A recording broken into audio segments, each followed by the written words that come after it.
दोस्तों, आपको गवर्नमेंट की पेनल्टीज, डैमेजेस या फाइन से बचना है तो इस वीडियो को आखिर तक देखें। आप प्रोप्राइटर हो या कोई प्राइवेट लिमिटेड कंपनी के फाउंडर, आपको लेबर लॉ के बारे में जानकारी होना ज़रूरी है। हमारे इस यूट्यूब चैनल का पर्पज़ है कर्मचारी और कंपनी ओनर को लेबर लॉ के प्रति जागरूक करना, ताकि भविष्य में उनको कोई भी गवर्नमेंट की पेनल्टीज, डैमेजेस या फाइन जैसे लीगल कॉन्सिक्वेंसेस का सामना ना करना पड़े। तो दोस्तों, मेरा नाम है सचिन सावंत, आपका पेरोल और लेबर लॉ कंसल्टेंट, और आज हम जानकारी लेंगे मिनिमम वेजेस एक्ट 1948 मतलब न्यूनतम वेतन अधिनियम के बारे में। सेंट्रल और स्टेट गवर्नमेंट ने हर राज्य के कर्मचारी की मिनिमम वेजेस फिक्स करके रखी है, जो कंपनी ओनर को उनके कर्मचारी को देना ज़रूरी है। इस एक्ट को 1948 में इम्प्लीमेंट किया गया। इसका मुख्य उद्देश्य था कि कर्मचारी को उसके काम का सही दाम मिले, ताकि कर्मचारी की बेसिक नेसेसिटी फुलफिल हो, जैसे कि रोटी, कपड़ा, मकान और बच्चों के लिए अच्छा एजुकेशन और मेडिकल फैसिलिटी। जब ये नियम आया तभी इसमें 12 प्रकार के शेड्यूल एम्प्लॉयमेंट डिफाइन किए गए थे, और आज के तारीख में 180 से भी ज़्यादा शेड्यूल एम्प्लॉयमेंट मिनिमम वेजेस में डिफाइन है, जिसमें फैक्ट्री वर्कर, माइन वर्कर से लेके शॉप और एस्टेब्लिशमेंट में काम करने वाले सभी कर्मचारियों का क्लासिफिकेशन डिफाइन किया गया है। इसमें कर्मचारियों को मेनली 3 कैटेगरीज में कैटेगराइज किया है। पहले अनस्किल्ड, दूसरा है सेमी स्किल्ड और तीसरा है स्किल्ड। हम इसे एक एग्जाम्पल के साथ समझते हैं। पहले समझते हैं अनस्किल्ड वर्कर क्या होता है।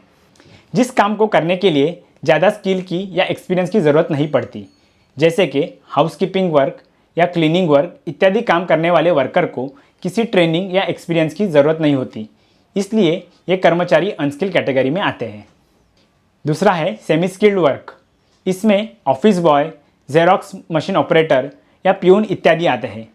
ये काम करने के लिए बेसिक ट्रेनिंग और थोड़े प्रैक्टिस की ज़रूरत पड़ती है, इसलिए उस काम को सेमी स्किल्ड कैटेगरी में कंसिडर किया जाता है। तीसरा है स्किल्ड वर्क, जो एम्प्लॉई स्पेशलाइज काम करते हैं, जैसे कि इंजीनियर, टेक्नीशियन, फाइनेंस या अकाउंटिंग वर्क करने वाले कर्मचारी।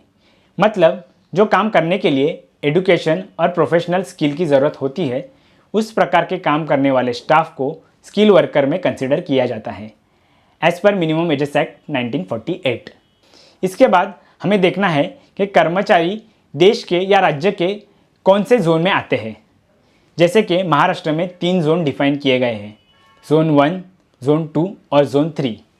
ये जोन उस शहर में रहने के लिए या वह सर्वाइव करने के लिए कितना खर्चा आता है, उस बेसिस पे गवर्नमेंट वहाँ का मिनिमम वेजेस डिफाइन करता है। जैसे कि महाराष्ट्र में भी मुंबई या पुणे जैसी मेट्रो सिटीज़ है जो जोन 1 में आती है, छोटे टाउन और सिटीज़ जोन 2 में आते हैं, और रूरल एरिया जो जोन 3 कैटेगरी में आ जाते हैं।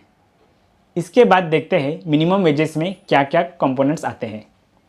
सो एज़ पर एक्ट इसमें कर्मचारी की बेसिक प्लस डीए, एचआरए और अदर फिक्स अलाउंसेस आते हैं, जो हर महीने के सैलरी में फिक्स कंपोनेंट्स में दिया जाता है। जो भी वेरिएबल अलाउंसेस या वेरिएबल कंपोनेंट्स है तो उसे वेज की डेफिनेशन में कंसिडर नहीं किया जाता as per minimum wages act 1948। आपके स्टेट में या आपकी सिटी में मिनिमम वेजेस और उसका अपडेटेड नोटिफिकेशन पाने के लिए नीचे दिए हुए मेल आईडी पे हमें मेल कर सकते हैं विथ सब्जेक्ट मिनिमम वेजेस और आपके शहर का नाम। और ऐसे ही लेबर लॉ रिलेटेड कोई टॉपिक पे आप हमसे जानकारी चाहते हैं तो नीचे दिए हुए कमेंट बॉक्स में आप टॉपिक का नाम टाइप करें। मैं और मेरी टीम उस पर रिसर्च करके जल्द से जल्द वो टॉपिक पे कवर करने का पूरा प्रयास करेंगे। तब तक के लिए stay inform, stay compliant and thank you for watching this video.